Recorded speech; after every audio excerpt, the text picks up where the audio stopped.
Ngayong araw, isang murang tattoo na naman ang ibibigay natin para sa isang pulis na matulis, tumugis ng mga tulisan na may bitbit na bagay na patulis. Ano daw? Si Bossing, galing pa ng Taguig, kalugar niya pa yung nakaraan kong client at parehas pa silang naka Honda Click. Speaking of Honda Click, baka meron kayong alam na nagbebenta ng Honda Click. Gusto kasi bumili ng pinsan kong si Roylan ng motor. Taga-Antipolo siya. Kung trip nyo, magkapera, makabenta o makalibre ng tattoo. Yes, libreng tattoo. Pag nabili yung motor sagot ko na tats mo. Seryoso yan. PM mo lang ako sa FB page More Than Vlogs. Para masasama na namin to sa mga long rides namin. Anyway, client requested a St. Michael Archangel design tattoo sa kanyang lower right kanang outer leg bintik. Sa totoo lang, mayroon talaga siyang design na sinend sa akin. Pero may nakita kasi akong tinattoo ni Carvey na idol ko na ganitong ring disenyo. Kaya naman inarbor ko muna yung design niya. Angas kasi. I know. Some people, yung iba dyan, ayaw o di sang-ayon sa mga tats artist na kumakopya ng design mula sa iba. Well, kanya-kanya naman yung opinion. So let me tell you, for me, I don't think kahit pa kopya yan, as long as I don't take credit from it, okay lang yun. Credits syempre kay idolo. Kinostom niya yan Kakaiba nga yung espada. Pati yung posisyon ng demon. Gusto ko, natripan ko yun Nagustuhan ko lang talaga yung forma na. Tsaka isa pa, mastery starts from imitation. Sa mga matagal na nanonood sa akin, alam nyo na, trip ko talaga forte niya lalo sa black and gray. Mostly because of his attention to details and the use of his negative space, which for me makes the design highlighted and to pop up more. Kaya papansin nyo medyo yung style talaga namang pinipilit natin na makuha yung ginagawa niya, pero dahil sobrang lupit nga niya, siya yung gumagawa nito talaga namang malayo-layo pa tayo, pero at least 'di ba? Maganda yun na meron tayong tinatanaw, meron tayong hinahangaan na tao, at least pinipilit natin 'di ba na maging mahusay din. Tsaka lahat naman siguro dumaan sa ganyan. Siya rin mismo sa sarili niya siguro meron din siyang idolo. Next time malalaman din natin kung sino yun. Speaking of idolo si idolo na Papa Star, okay. Meron siyang tinattoo dito sa bossing natin. Matagal ng panahon, mga before pandemic pa ata yun. And nakita natin yung gawa niya. Hindi ko lang napakita dito sa video, hindi ko na videoan. Basta sa taas na yung braso. Matagal na daw yun pero isa kasi yun sa mga sinaunang tattoo artist na napapanood natin. Bagaman hindi man para tungkol sa tattoo kalimitan yung mga tattoo niya, kilala siyang nagtatattoo. Siya yung laging kasama dati ni Vanessa Rabal dun sa mga vlog, mga kalokohan. O diba? Tapos mula nun nakilala na natin sila Solar Boy, sila Lloyd Tattoo, diba? At least isa siya sa mga parang mga pioneer din ng mga tattoo artists na sumikat din. And now mostly yung mga contents niya mga comedy na lang yata. Pero nagtatattoo pa siya, I'm sure. Malaki na pinagbago nun ngayon magaling na rin talaga siya. Ang dami sinabi Pero basta just think of this. Tungkol dun sa sinabi ko kanina, you can say anything you want naman. Well, I'll also do anything I want with my art. My own shit, man. I'm an open-minded person. You can critique me all you want, pero I won't argue with you, not to give you the satisfaction. Basta sabihin mo lang dyan, comment mo lang kung anong trip mo. Kanya-kanya lang naman ang trip yan. The only reason why I'm saying all this, why I'm explaining everything on my mind, is for me to bring out these thoughts out of my mind, not necessarily to mean anything, provoke or suggest any ideas to anyone. Wala, basta gusto ko lang magsalita ng kung ano-ano.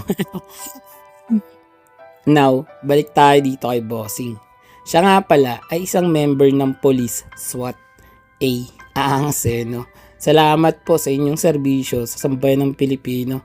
Pero let's discuss the elephant in the room. Uy, hindi.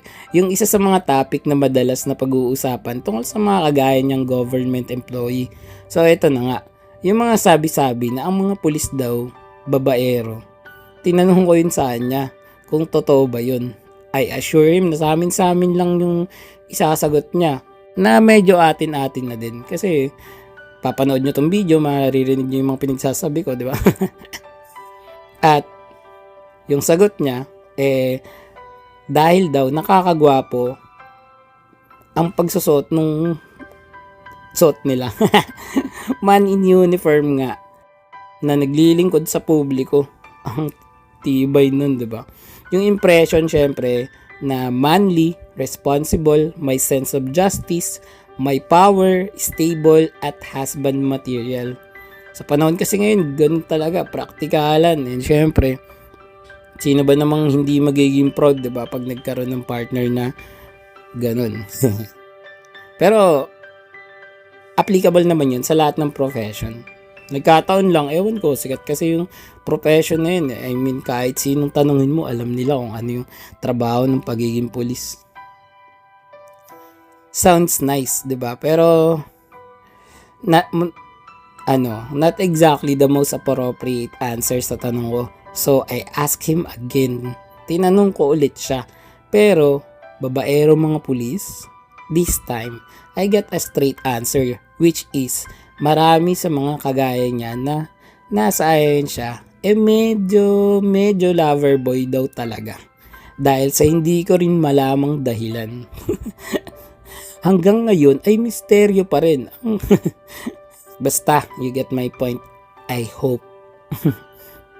Mostly, pag may client akong mga topics namin about family, friends, work, motivation, inspirations, aspirations, mga ganun.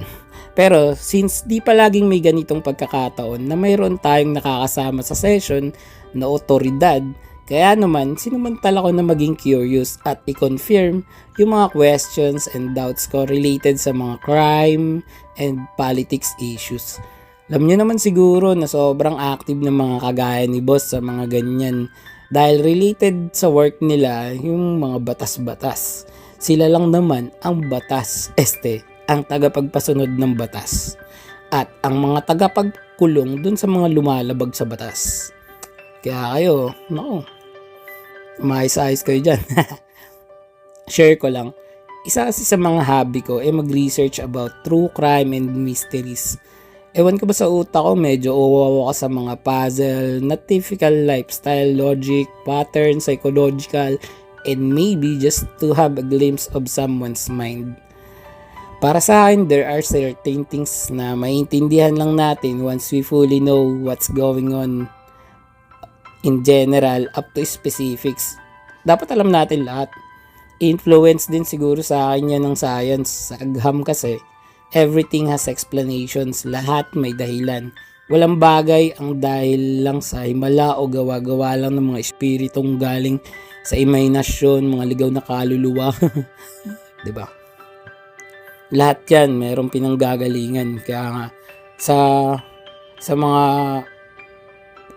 kriminal, sa mga nangyayaring kung ano sa paligid, lahat yan may dahilan. And wala, curious lang kung paano ba nangyayari yun, kung bakit nila ginagawa, diba? Teka, ang lalim na masyado. Napahaba na naman ang kwento ko at kung saan naman napadpad ang bangkang kaisipan na nagtataglay ng mga talatang angking sinisiwalat sa inyong balintatao. Pambihira. Basta, kung gusto mo rin ng ganitong klaseng tattoo, ganito kamurang tattoo, PM, message mo na agad ako sa FB page More Than Vlogs. Text at tawagan ako sa cellphone number ko 0970-8250395. Well, bago matapos tong video, panoorin at alamin muna natin ang tattoo client review. Let's go! Yeah. Gusto mo ba ng tattoo? I got you bro. Full back, full sleeves, full leg, let's go. Full front, sa tuhod, sa siko, sa leeg, ulo kahit face ganado. Support local, proud Pinoy artist. Murang tattoo pero maangas, legit. Daw ang pinaghirapan, buyat bawat beat. Baguhan pero may diskarte, hindi cheap. Line, shading, harmony, flow, texture, contrast, light and shadow. Design na malupit, ako bahala sa'yo. Sa studio man o home service, let's roll. Pwedeng umaray pero bawal gumalaw. Precision sa karayom, di ako atras. Bawal sumablay. Gusto mo fine? Boss, tapos na yung tattoo natin. Anong masasabi mo? Perfect. You know. Si Bossing you know. Panalo. Dinayo pa... Punta na kayo dito. Eh, Hindi kayo magsisisi. yung aso ko tumatawid. Si Bossing, dinayo pa tayo ng home service niyan. Ay, dinayo pa tayo niyan dito sa studio galing sa Tagig. Tagig pa yan. Grabe. Rate mo na boss, 1 to 10. Perfect 10. Perfect. You know. Salamat boss sa tiwala. Thank you din. Thank you.